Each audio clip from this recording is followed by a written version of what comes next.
News for the man on death row, we bring you live coverage from the Capitol. And will the unusually warm temperatures stick around, or is a cold front coming our way? This is OU Nightly.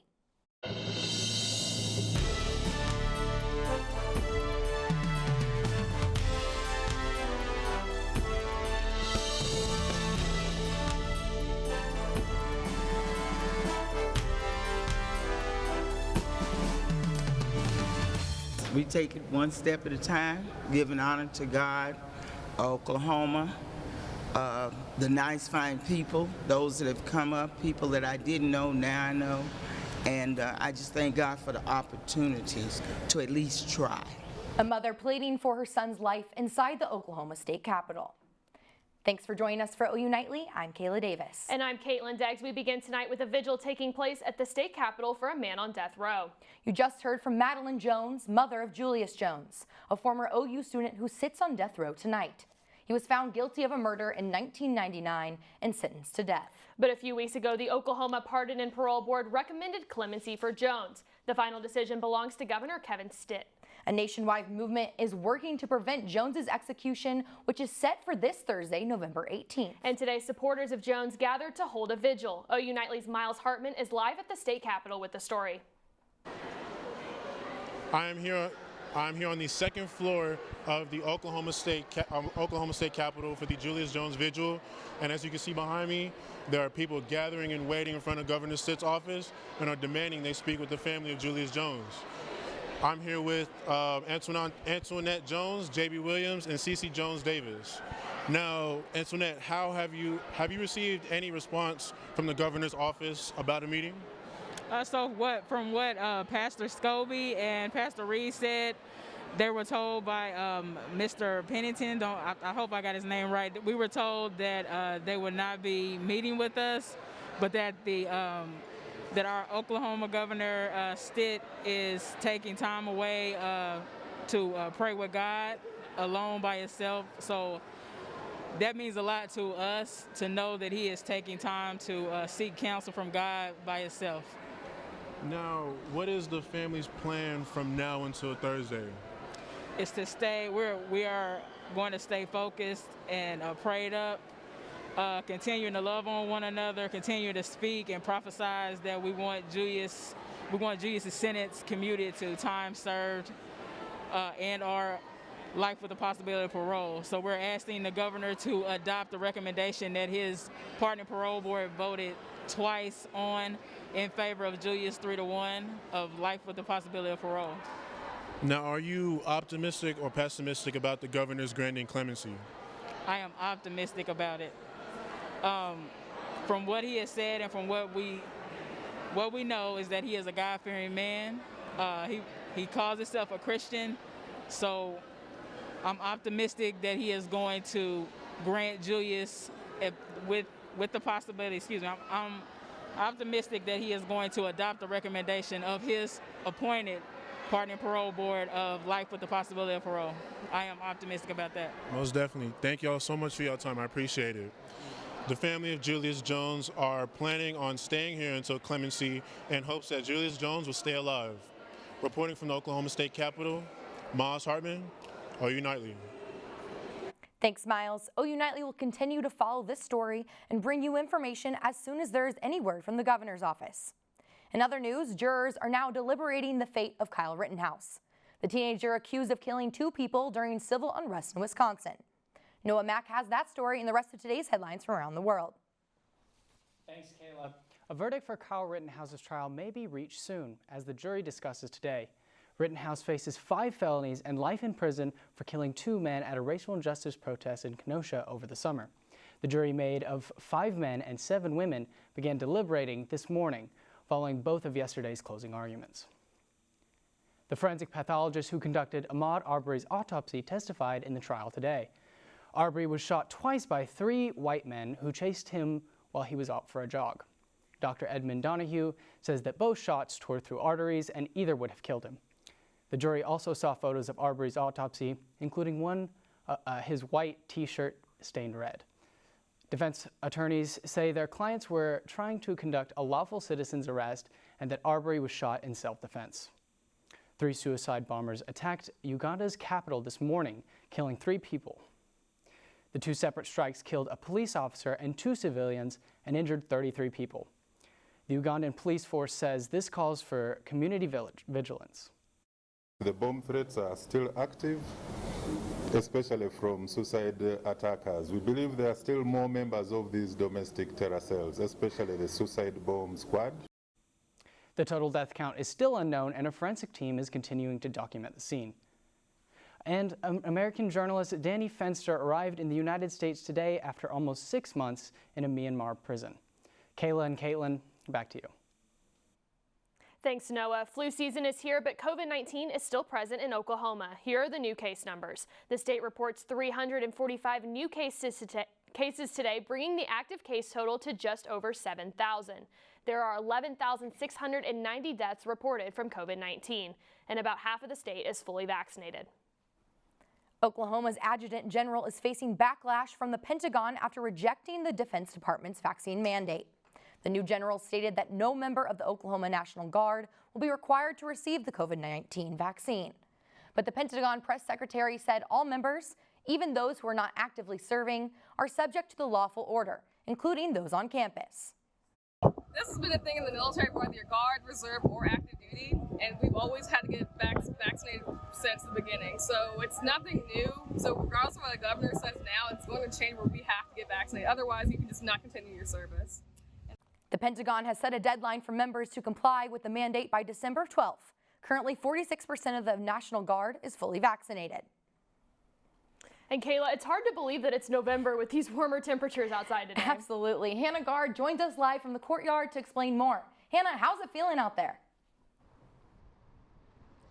Yeah, guys, you would not guess that it's November in Oklahoma today. It feels like we wound back the clock to summertime. It is so warm out. But the other thing that we're feeling is that wind. It's been very breezy from the south today. That's what's been keeping us warm, but we have seen winds up to 20 miles per hour in some places across central Oklahoma.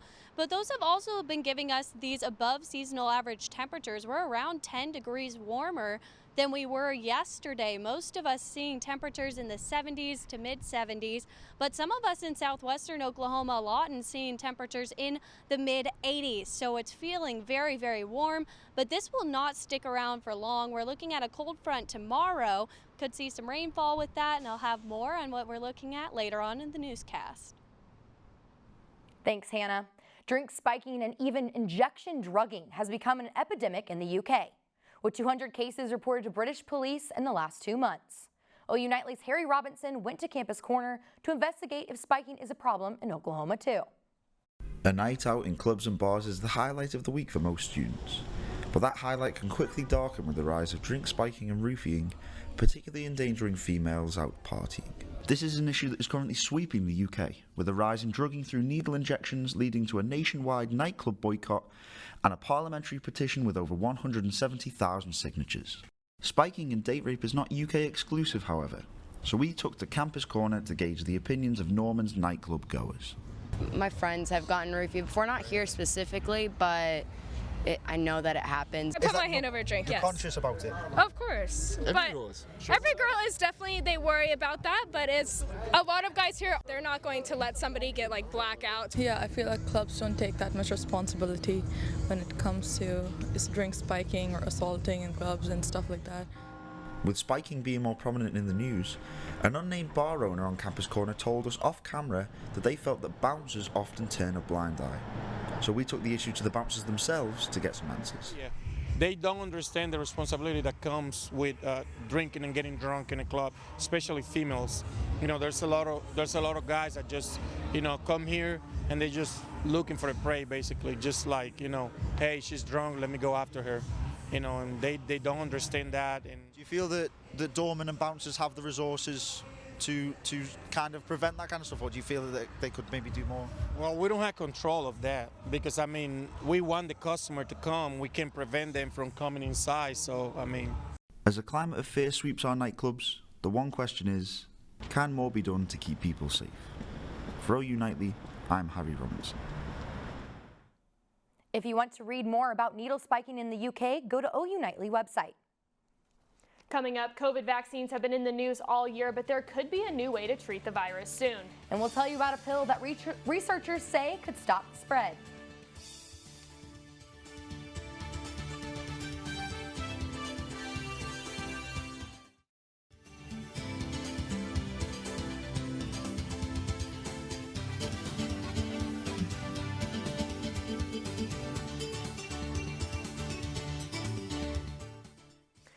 Pfizer is seeking authorization for a new way to fight COVID-19. Mariah Wheeler joins us in Health Beat to explain the new drug and Pfizer's request. Thanks, Kaitlyn. Pfizer is asking the FDA for emergency use authorization for its antiviral COVID-19 pill. In clinical trials, the pill showed a nearly 90% reduction of the risk of hospitalization or death in patients. These results come from an analysis done before the trial was scheduled to end. For it to be effective, it has to be taken with another antiviral drug, called ritonavir. The pill is meant to treat moderate to mild cases of COVID. If it is approved, the pill, called Paxlovid, would be the first oral antiviral of its kind. Researchers say some antidepressants could reduce the risk of dying from COVID. The most recent study shows people taking Prozac or Luvox was nearly 30% less likely to die from COVID. People taking other serotonin reuptake inhibitors saw their fatality rate from COVID decrease by 8%. Scientists say that SSRIs may reduce bodily inflammation in severe COVID cases as well. The results are published in the current volume of the journal, JAMA Network Open. And guys, the CDC reports that more than 1 million children under the age of 12 have received their first COVID-19 vaccine dose. It has been 2 weeks since the FDA authorized the vaccine for those ages 5 to 11. Back to you both. Thanks, Mariah. And as students are making their Thanksgiving plans, many are leaving Norman behind for the week. Find out how local campus restaurants are responding to customer shortages. And Hannah, what are we expecting to see this week? Well, guys, if you're liking these warm temperatures, you might have to soak them in the rest of the day because it is going to get colder tomorrow. I'll have more on that after the break.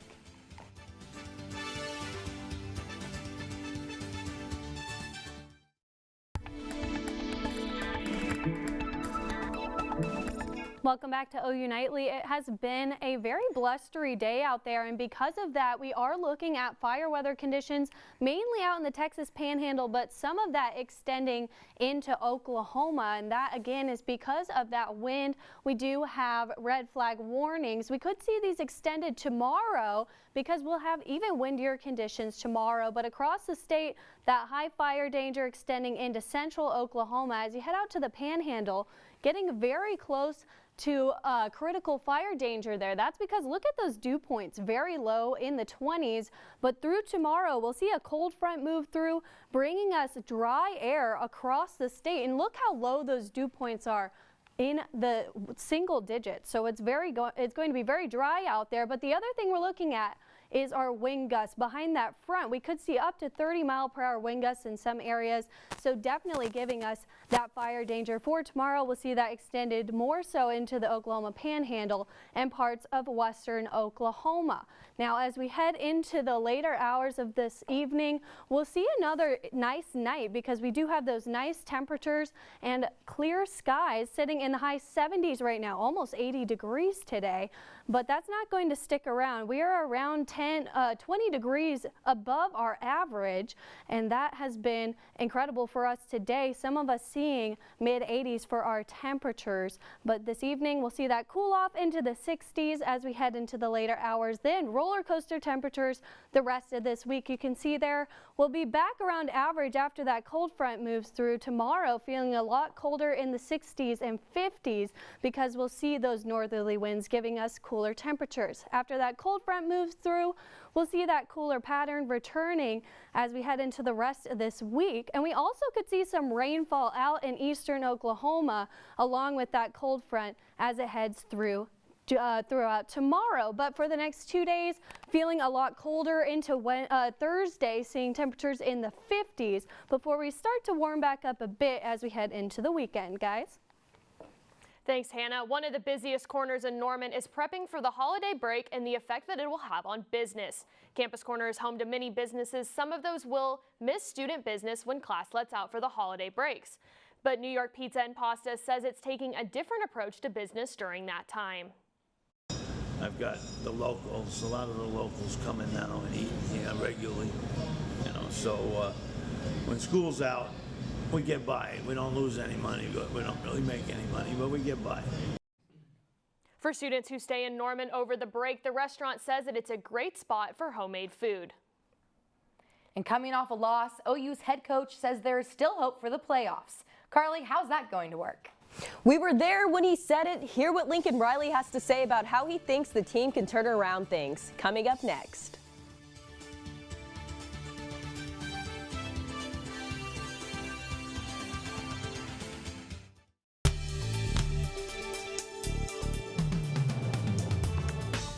Hello and welcome back to OU Nightly. I'm Carly Murray and it's time for sports. We're starting off today's show with fallout from OU's disappointing loss in Waco over the weekend. Caroline Grace reports on what Lincoln Riley has to say about it.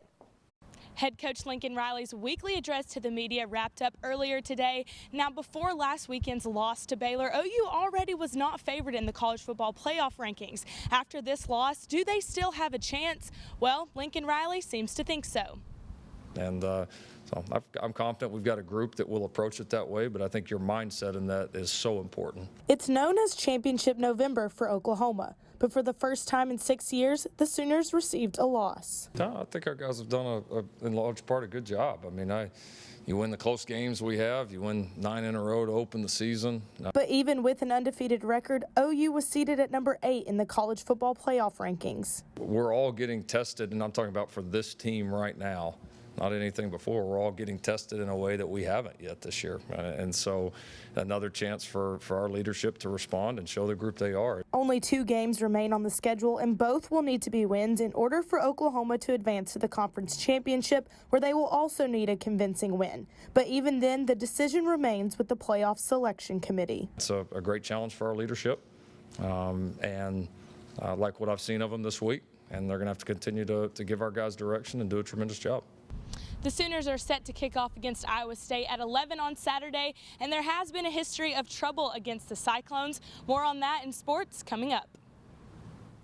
And moving on from college to the pros, last night on Monday Night Football, the 49ers gave the LA Rams their most embarrassing loss of the season. Odell Beckham Jr. made his debut with the Rams last night, but he couldn't spare his new team from a beatdown. Niners QB Jimmy G threw TD passes to George Kittle and Deebo Samuel, with Samuel also running one in. The Niners beat the Rams in San Francisco 31-10. And after Deebo Samuel's 40-yard touchdown that sealed the win, he ran to the bench to grab a large gold chain featuring the 49ers helmet. Quarterback Jason Barrett purchased the diamond-encrusted chain to celebrate his teammates when they make a stellar play. And finally, ending on the court, OU forward Tanner Groves was named Big 12 Newcomer of the Week after leading the Sooners to 2 victories against Northwestern State and UTSA. Ladies, back to you. Thanks, Carly. And if you're a fan of the movie 101 Dalmatians, you're going to love this birthday party idea. We'll show you how one woman celebrated her 101st in style next.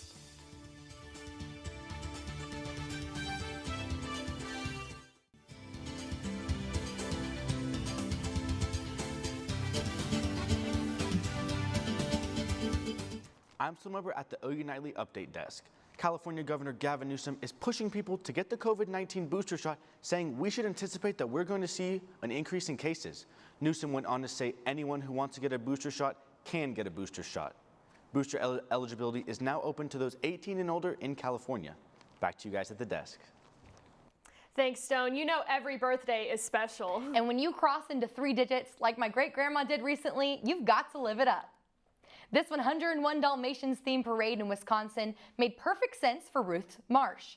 It was her 101st birthday. Marsh dressed as Cruella de Vil for the event, but her family says that that's far from her real personality. She's loved by her 16 grandchildren and more than 20 great-grandchildren.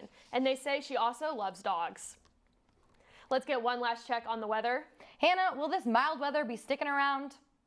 Well, Kayla, I'm pretty sad because it feels like it's summer again out there. We almost touched 80 today, but tomorrow we will see a cold front moving through. That's going to drop our temperatures pretty significantly. We'll be back down into the high 60s for tomorrow, and then it's going to cool off throughout the day. It'll feel a lot chillier. We'll be down in the 50s by Thursday and then rebound there by the weekend, which will be nice for the Iowa State game, last home game.